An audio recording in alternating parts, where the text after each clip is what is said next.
Assalamualaikum warahmatullahi wabarakatuh. Perkenalkan, nama saya Yeni Nirme Rahayu, NIM 211080014, kelas S1TB02A, Prodi Teknik Biomedis, Institut Teknologi Telkom Purwokerto. Di sini saya akan menjelaskan mengenai post-test praktikum kimia yang saya ambil dari modul 3 tentang konsep asam basa. Tujuan praktikum yaitu memahami hubungan konsentrasi H+ dengan asam kuat dan asam lemah terhadap pH. Alat dan bahan: 1. Modul eksperimen konsep asam basa. 2. Software pH/ET Simulation Acid Base Solution dengan link yang sudah tertera. 3. Komputer atau laptop. Sebelum kita masuk ke dalam praktikum, di sini akan dijelaskan mengenai apa itu asam dan apa itu basa. Dalam definisi modern, asam adalah suatu zat yang dapat memberi proton atau ion H+ kepada zat lain atau yang disebut basa, atau dapat menerima pasangan elektron bebas dari suatu basa. Ciri-ciri asam diantaranya yaitu rasanya asam, dapat mengubah warna kertas lakmus biru menjadi merah, mempunyai pH atau derajat keasaman yang kurang dari 7, dapat menghantarkan listrik atau termasuk ke dalam larutan elektrolit. Dengan logam tertentu dapat menghasilkan gas hidrogen dan bersifat korosif atau dapat merusak bahan atau benda-benda yang dikenainya. Sedangkan basa atau alkali berasal dari bahasa Arab yang berarti abu. Basa digunakan dalam pembuatan sabun. Sama dengan asam, basa juga mudah kita temui di dalam kehidupan sehari-hari. Contohnya dalam sabun mandi, deterjen, pemutih, pembersih lantai, dan lain-lain. Basa memiliki ciri-ciri seperti pahit dan licin, mempunyai pH lebih dari 7, mengubah warna lakmus merah menjadi warna kertas lakmus biru, dapat menghantarkan listrik atau termasuk ke dalam larutan elektrolit, dapat menetralkan sifat asam dan bersifat kausatik atau dapat merusak kulit. Namun, tidak semua yang mempunyai rasa pahit merupakan basa. Basa dapat dikatakan sebagai lawan dari asam. Jika asam dicampur dengan basa, maka kedua zat itu saling menetralkan, sehingga sifat asam dan basa dihilangkan. Hasil reaksi dari keduanya atau antara asam dengan basa itu biasa kita sebut dengan garam. Di dalam mengidentifikasi larutan asam dan basa itu dibagi menjadi dua, yaitu A. Identifikasi larutan dengan menggunakan kertas lakmus. Itu ada dua, yaitu kertas lakmus biru. Di dalam larutan asam, warna kertas berubah menjadi merah, sedangkan di dalam larutan netral atau basa, warna kertas lakmus itu tidak berubah atau tetap berwarna biru. Yang kedua, kertas lakmus merah. Di dalam larutan basa, warna kertas ini berubah menjadi biru, sedangkan di dalam larutan netral atau asam, warna kertas lakmus itu tidak berubah atau tetap berwarna merah. Identifikasi yang B, identifikasi larutan dengan indikator alami. Indikator alami yang biasa digunakan untuk pengujian asam basa adalah bunga-bungaan, umbi, kulit buah, dan daun yang berwarna. Perubahan warna indikator bergantung pada warna jenis tanamannya. Misalnya, pada kembang sepatu berwarna merah, di dalam asam itu kembang sepatu berwarna merah, sedangkan di dalam sifat basa, kembang sepatu itu berubah warna menjadi biru. Yang selanjutnya yaitu cara kerja. Ini ada 7, yaitu yang pertama, masuk ke dalam alamat web atau pada link yang sudah tertera di alat dan bahan di awal. Yang kedua, atur larutan sebagai asam dengan menggunakan tombol nomor 1. 3. Atur konsentrasi asam dengan menggunakan tombol 2. 4. Tentukan apakah larutan tersebut bersifat asam lemah atau asam kuat dengan menggunakan tombol 3. 5. Pilih tampilan dengan memilih grafik untuk memudahkan melihat konsentrasi atau molaritas dengan menggunakan tombol 4. 6. Pilih indikator atau tools pH meter yang ditunjukkan pada nomor 5. 7. Perhatikan reaksi pada nomor 6 sebagai ilustrasi bagaimana asam bereaksi dengan air. Yang selanjutnya, kita masuk ke dalam percobaan praktikum. Ini kita sudah masuk ke dalam percobaannya. Langsung saja ini tampilan lab virtualnya. Untuk percobaan yang pertama mengenai pengaruh inisial konsentrasi pada asam kuat terhadap pH. Bentuk view-nya kita ubah ke grafik. Terus ini sudah ke strong ya. Terus dan ini juga udah ke asam. Kita langsung ke percobaan yang kedua.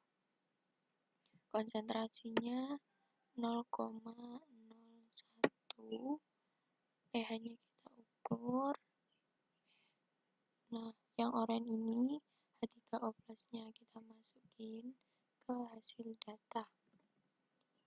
9,98 kali 10 pangkat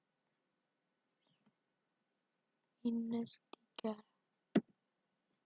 Terus pH-nya sebesar 2,00.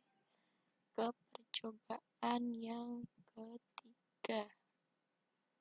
Konsentrasinya 0,1.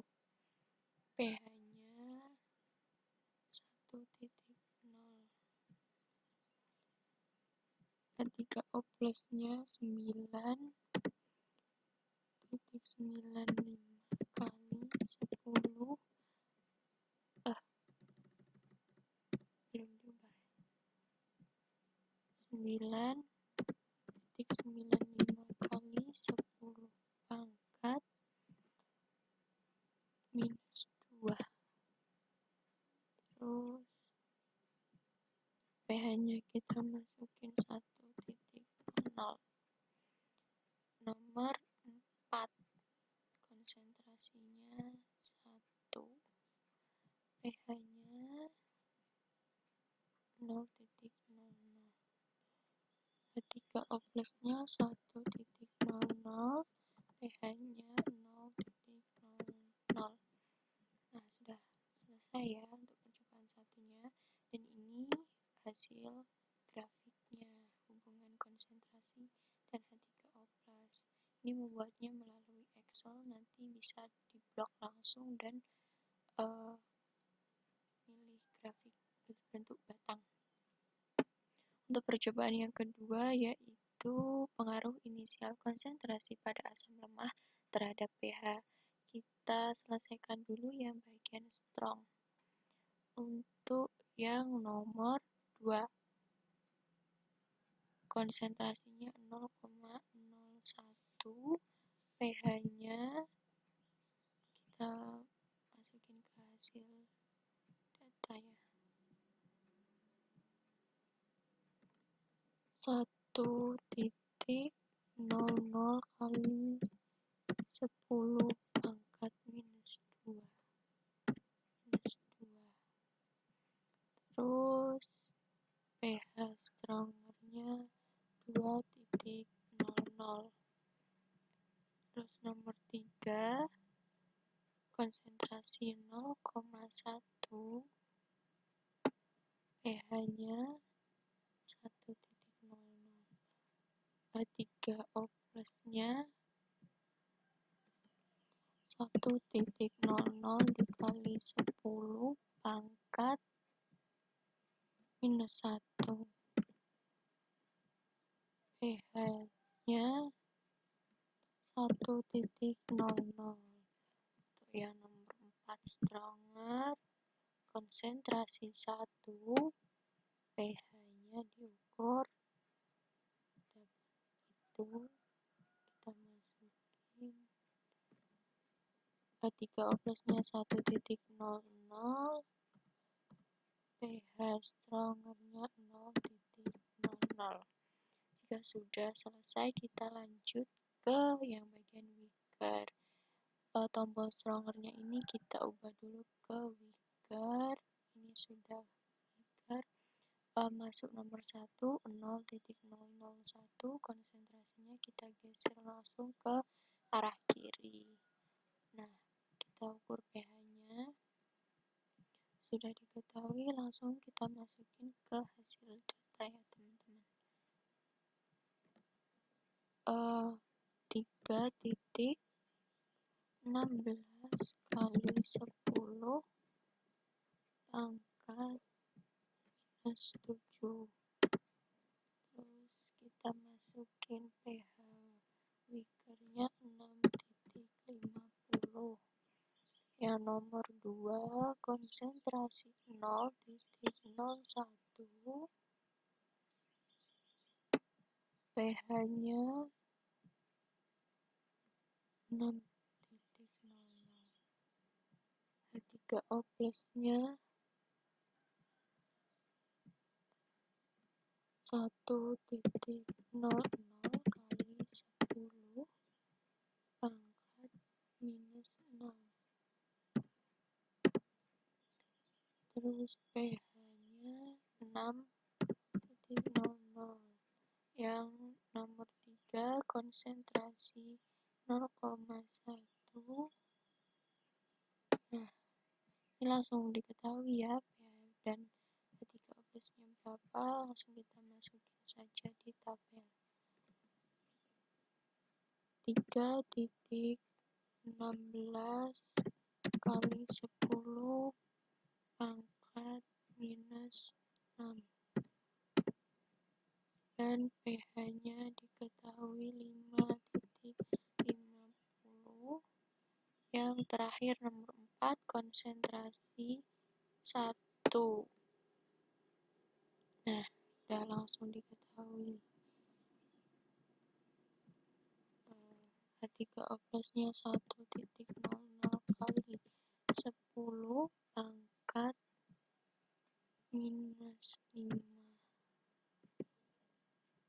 Terus pH-nya 5.00. Nah, sudah selesai teman-teman. Jadi seperti itu ya cara pengoperasian lab virtual dan cara melakukan percobaan. Untuk selanjutnya yaitu pembahasan. Pada percobaan pertama, saat praktikan memberikan konsentrasi awal pada asam kuat sebanyak 0,001, pH yang didapatkan sebesar 3,00. Jumlah pH termasuk kecil dan tentu saja bersifat asam. Lalu, saat konsentrasi awal pada asam kuat sebesar 0,01, pH-nya mengecil menjadi 2,01, lebih kecil dari percobaan sebelumnya. Saat percobaan dengan konsentrasi awal pada asam kuat dengan sebesar 0,1, pH-nya berubah menjadi 1.00 atau semakin asam. Dan di percobaan selanjutnya dengan konsentrasi awal 1, jumlah pH-nya ternyata semakin turun atau semakin asam menjadi 0.00. Dapat dikatakan bahwa semakin besar konsentrasi awal pada asam yang bersifat kuat, maka jumlah pH-nya semakin mengecil dan H3O +-nya semakin besar. Pada percobaan kedua, mengenai pengaruh inisial konsentrasi pada asam lemah terhadap asam lemah, didapatkan data saat konsentrasi awal berjumlah 0,001 didapatkan stronger dan weaker dari H3O plus berjumlah 1 kali 10 pangkat min 3 dan 3,16 kali 10 pangkat min 7, sementara stronger dan weaker pada pH-nya berjumlah 3.00 dan 6.50. Lalu saat konsentrasi awalnya berjumlah 0,01, maka stronger dan weaker dari H3O plus berjumlah 9,83 kali 10 pangkat min 3 dan 1 kali 10 pangkat min 6. Sedangkan untuk stronger dan weaker pH-nya berjumlah 2,01 dan 6. Pada percobaan dengan konsentrasi awal asam lemah terhadap pH berjumlah 0,1, stronger dan weaker-nya berjumlah 9,96 kali 10 pangkat min 2 dan 3,16 kali 10 pangkat min 6. Sementara pada percobaan dengan 1, konsentrasi awal asam lemah stronger dan weaker H3O plus-nya berjumlah 1 dan 1 kali 10 pangkat minus 5. dan untuk stronger dan weaker dari pH-nya adalah 0 dan 5. Dapat diperhatikan dari percobaan kedua ini bahwa semakin besar jumlah konsentrasi awalnya, maka semakin besar pula stronger H3O+ dan weaker H plusnya. Tapi weaker dan H plus dan stronger pH-nya lebih kecil.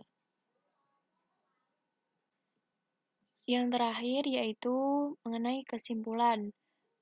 Dari percobaan yang telah dilakukan, dapat disimpulkan tiga kesimpulan, yaitu satu, dapat diketahui bahwa semakin besar jumlah konsentrasi awal dari asam, maka semakin kecil pH dari larutannya.